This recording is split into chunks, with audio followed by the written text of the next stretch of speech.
ಜಪೇನ ಪಾಪಕ್ಷತಯೇ ಅಶೇಷಂ ಯತಕೃತಂ ಜನ್ಮ ಪರಂಪರಾನು ಜಪೇನ ರೋಗಾನ್ ಜಯತೆ ಚ ಮೃತ್ಯುಂ ಜಪೇನ ಸಿದ್ಧಿಂ ಲಭತೆ ಚ ಮೋಕ್ಷಂ. ಇನ್ನೊಮ್ಮೆ ಓದ್ತೀನಿ. ಜಪೇನ ಪಾಪಕ್ಷತಯೇ ಅಶೇಷಂ. ಜಪೇನ ಪಾಪಕ್ಷತಯೇ ಅಶೇಷಂ ಯತಕೃತಂ ಜನ್ಮ ಪರಂಪರಾನು ಜಪೇನ ರೋಗಾನ್ ಜಯತೆ ಚ ಮೃತ್ಯುಂ ಜಪೇ ಜಪೇನ ಸಿದ್ಧಿಂ ಲಭತೆ ಚ ಮೋಕ್ಷಂ. ಈ ಶ್ಲೋಕ ಜಪ ಜಪ ಅಂದ್ರೇನು? ಈಗ 108 ಮಣಿಗಳಿದೆ ಇದರಲ್ಲಿ. ಇವುಗಳನ್ನು ಎಣಿಸ್ಕೊತ ಹೋಗೋದು, ಇದು ಧ್ಯಾನ. ಜಪ ಅಂದ್ರೇನು? ದೊಡ್ಡದು. ಧ್ಯಾನ 5 ನಿಮಿಷ 10 ನಿಮಿಷಕ್ಕೆ ಸೀಮಿತ ಆಗಿರುತ್ತೆ, ಅಥವಾ ಅರ್ಧ ಗಂಟೆ 1 ಗಂಟೆಗೆ ಸೀಮಿತ ಆಗಿರುತ್ತೆ. ಜಪ ಈ ನಿಯಮವನ್ನು ದಾಟುತ್ತೆ. ಜಪ ಏನಿದೆಯಲ್ಲ, ಕೋಟಿ ಜಪಯಜ್ಞ, ಲಕ್ಷ ಜಪಯಜ್ಞ, ಹೀಗೆ ಒಂದು ಗುರಿಯನ್ನು ಇಟ್ಟುಕೊಂಡು ಜಪವನ್ನು ಆರಂಭ ಮಾಡಲಾಗುತ್ತೆ. ಜಪವನ್ನು ಆರಂಭ ಮಾಡುವ ಕಾಲಕ್ಕೆ ಒಂದು ಉದ್ದೇಶಿತ ಗುರಿ ಇರ್ತದೆ. ಆ ಗುರಿಯನ್ನು ಸಾಧನೆ ಮಾಡುವುದಕ್ಕಾಗಿ ಜಪ ಮಾಡ್ತಾರೆ, ಸುಮ್ಮನೆ ಜಪ ಮಾಡಲ್ಲ. ಯಾರು ಅನುಭಾವಿಗಳು, ಆಧ್ಯಾತ್ಮಜೀವಿಗಳು, ಮಹಾತ್ಮರ ಮಾರ್ಗದರ್ಶನವನ್ನು ಪಡ್ಕೊಳ್ತಕ್ಕಂಥ ಸಜ್ಜನರು, ಸದ್ಗುಣಿಗಳು, ಅವರೆಲ್ಲ ಧ್ಯಾನ ಜಪವನ್ನು ಯಾಕೆ ಮಾಡ್ತಾರಪ್ಪ ಅಂತೇಳಿದರೆ ಅವರ ಜೀವನದಲ್ಲಿ ಶ್ರೇಯಸ್ಸು ಬೇಕಾಗಿರ್ತದೆ, ಅದಕ್ಕೆ ಜಪ ಮಾಡ್ತಾರೆ. ಕೆಲವರೇನು ಮಾಡ್ತಾರೆ, ಜಪದ ಬದಲು ಯಜ್ಞ ಯಾಗ ಹೋಮ ಇಂಥವೇನೇನೋ ಮಾಡ್ತಾರೆ, ಟೈಮ್ ಇಲ್ಲ ಅಂತೇಳಿ.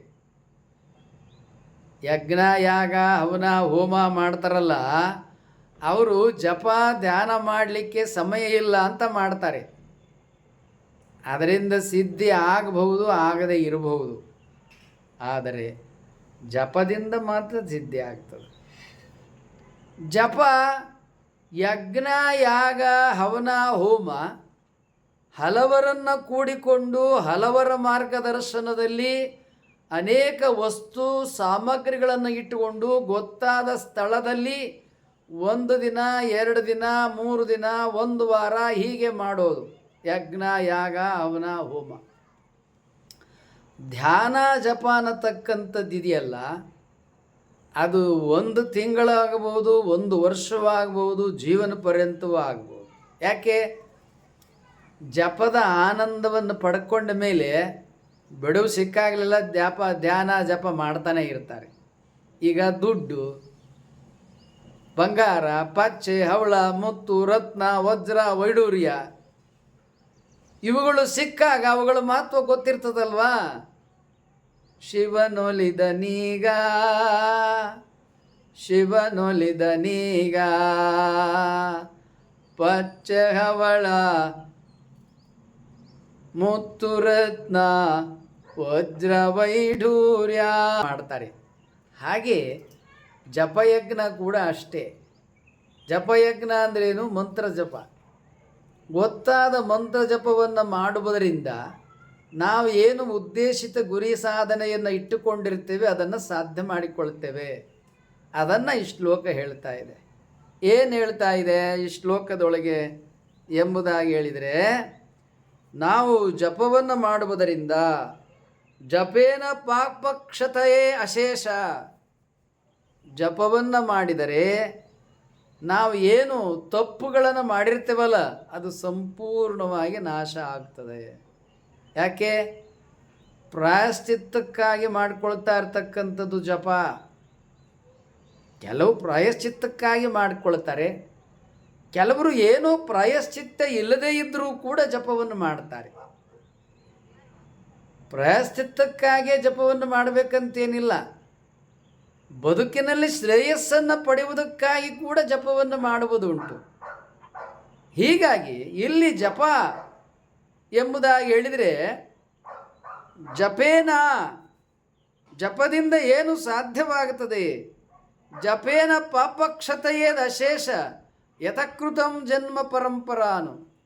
ನಾವು ಏನು ಜನ್ಮಗಳಲ್ಲಿ ಮಾಡಿದುಕೊಂಡು ಬಂದಿದ್ದೇವೆ ಅಂಥ ಎಲ್ಲ ದುಷ್ಕೃತ್ಯಗಳು, ಅಂಥ ಕೆಟ್ಟ ಕರ್ಮಗಳನ್ನು ನಾವು ಜಪವನ್ನು ಮಾಡುವುದರಿಂದ ಕಳೆದುಕೊಳ್ಳಬಹುದಾಗಿದೆ. ಅದಕ್ಕಾಗಿ ಜಪ ಒಂದು ಇರುವ ನೆಗೆಟಿವ್ಸನ್ನು ಕಳ್ಕೊಳ್ಳೋದು, ಇನ್ನೊಂದು ಪಾಸಿಟಿವನ್ನು ನಮ್ಮ ಜೀವನದಲ್ಲಿ ಬರಮಾಡ್ಕೊಳ್ಳೋದು. ಒಳ್ಳೆಯದು ಯಾರಿಗೆ ಬೇಡ? ಮತ್ತು ಏನು ಕಳ್ಕೊಂತೀವೇನೋ ಮನಸ್ಸನ್ನು ಕೂತ್ಕೊಂಡು ಜಪ ಮಾಡೋಕ್ಕೆ ಏನು ಕಳ್ಕೊಂತೀವಿ? ಏನೂ ಇಲ್ಲ. ಮತ್ತು ಮಾಡ್ರಲ್ಲ, ಜಪ ಮಾಡಿರಿ, ಧ್ಯಾನ ಮಾಡಿರಿ. ಅದಕ್ಕೇನು ದುಡ್ಡು ಖರ್ಚಾಗ್ತಾವ? ಏನಿಲ್ಲ. ಬಿಡುವ ವ್ಯರ್ಥವಾಗಿ ಹೋಗ್ತಕ್ಕಂಥ ವೇಳೆಯನ್ನು ಜಪದಲ್ಲಿ ಕಾಲ ಕಳೆಯಿರಿ. 10 ಕಳೆವ ನೋವ ಹಾಡಿ ಕಳೆಯರೆ ಕೈಯ ಅಂತಾರೆ ಶಿವಶರಣೀಯರು. ನಮಗೆ ನಮ್ಮ ಲಿಂಗದ ಚಿಂತೆ, ನಮಗೆ ಭಕ್ತರ ಚಿಂತೆ, ನಮಗೆ ಚನ್ನಮಲ್ಲಿಕಾರ್ಜುನ ದೇವರ ಚಿಂತೆ ಅಂತಾರೆ ಅಕ್ಕಮಹಾದೇವಿಯವರು. ಆದ ಕಾರಣ ಧ್ಯಾನ ಜಪವನ್ನು ಮಾಡಬೇಕು.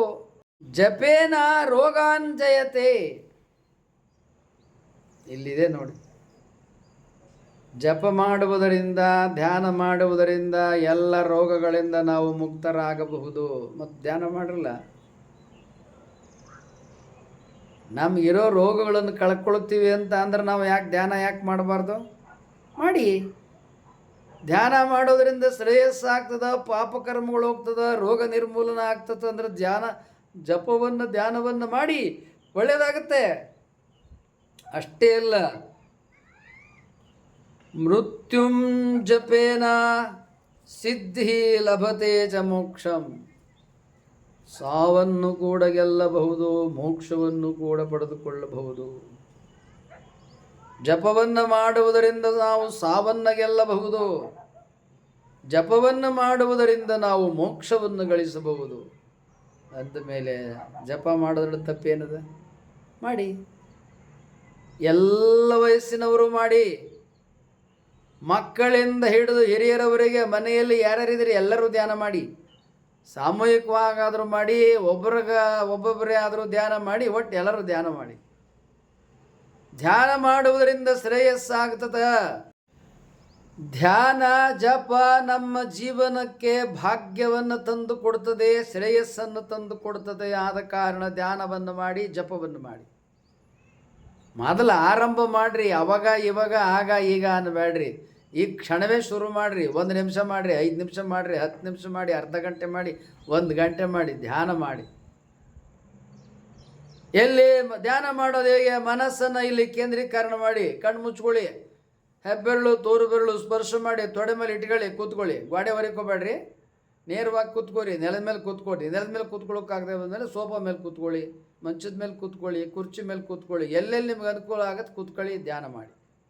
ಒಟ್ಟಿಗಾದರೂ ಧ್ಯಾನ ಮಾಡಿ, ಸಾಮೂಹಿಕವಾಗಾದರೂ ಧ್ಯಾನ ಮಾಡಿ, ಏಕಾಂಗಿಯಾಗಾದರೂ ಮಾಡಿ, ಒಟ್ಟು ಹೇಗಾದರೂ ಸರಿ ಧ್ಯಾನ ಮಾಡಿರಿ. ಮತ್ತು ಕಲ್ತ್ಕೊಳ್ಳಿ. ಧ್ಯಾನ ಮಾಡೋದನ್ನು ಕಲ್ತ್ಕೊಳ್ಳಿ. ಧ್ಯಾನ ಮಾಡುವುದನ್ನು ಕಲಿಯುವುದರಿಂದ ನಮಗೆ ಎಲ್ಲ ರೀತಿಯ ಶ್ರೇಯಸ್ಸಾಗುತ್ತೆ. ಧ್ಯಾನ ಮಾಡಿ, ಧ್ಯಾನ ಮಾಡಿ, ಧ್ಯಾನ ಮಾಡಿ. ಧ್ಯಾನ ಮಾಡುವುದರಿಂದ ಏನಾಗುತ್ತೆ? ಮೊದಲು ಮೌನ ವಹಿಸ್ತೇವೆ. ಅನಗತ್ಯ ಮಾತಾಡುವುದು ನಿಲ್ತದೆ. ನಮ್ಮ ಬಾಯಿಗೆ ಬೀಗ ಹಾಕ್ತೀವಿ. 5 ನಿಮಿಷ, ಅರ್ಧ ನಿಮಿಷ, 1 ಗಂಟೆ, ಅರ್ಧ ಗಂಟೆ, ಹೀಗೆ. ನಂತರ ಸಂಯಮವನ್ನು ಕಲಿತೀವಿ. ಒಂದು ಕಡೆ ಕೂತ್ಕೊಳ್ಳೋದನ್ನು ಕಲಿತೀವಿ. ಒಂದು ಕಡೆ ಕೂತ್ಕೊಳ್ಳೋದಿದೆಯಲ್ಲ, ಅದು ಸಂಯಮ, ಪೇಷನ್ಸ್ ಅದು. ಮತ್ತು ಕೂತ್ಕೊಂಡ ಮೇಲೆ ನಿಗ್ರಹವನ್ನು ಕಲಿತೀವಿ. ಕಣ್ಣು, ಕಿವಿ, ಮೂಗು, ನಾಲಿಗೆ, ಚರ್ಮ, ಪಂಚೇಂದ್ರಿಯಗಳು, ಅದು ಬೇಕು, ಇದು ಬೇಕು, ಇದರ ಮೇಲೆ ನಿಗ್ರಹ ಬರ್ತದೆ. ನೋಡುವುದರ ಮೇಲೆ ನಿಗ್ರಹ ಬರ್ತದೆ, ಕೇಳುವುದರ ಮೇಲೆ ನಿಗ್ರಹ ಬರ್ತದೆ, ತಿನ್ನುವುದರ ಮೇಲೆ ನಿಗ್ರಹ ಬರ್ತದೆ.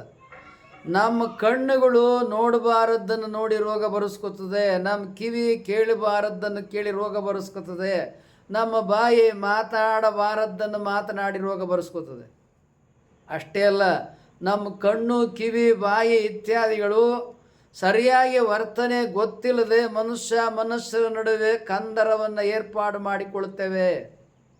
ಮನುಷ್ಯರಿಂದ ಸಂಬಂಧಗಳನ್ನು ಕೆಡಿಸಿಕೊಂಡಿರ್ತೇವೆ. ಧ್ಯಾನ ಮಾಡುವುದರಿಂದ ಈ ರೀತಿಯ ಸಂಬಂಧಗಳನ್ನು ಮುಂದೆ ಕೆಡಿಸಿಕೊಳ್ಳುವುದು ನಿಲ್ತದೆ. ನಿಗ್ರಹ ನಮಗೆ ಸಾಧ್ಯವಾಗ್ತದೆ, ಸಂಯಮ ನಮಗೆ ಸಾಧ್ಯವಾಗ್ತದೆ. ನಮ್ಮ ಮನಸ್ಸು ಇಂದ್ರಿಯಗಳ ಮೇಲೆ ನಮಗೆ ಹತೋಟಿ ಸ್ವಲ್ಪ ಸ್ವಲ್ಪ ಸ್ವಲ್ಪ ಸ್ವಲ್ಪ ಬರ್ತಾ ಹೋಗ್ತದೆ.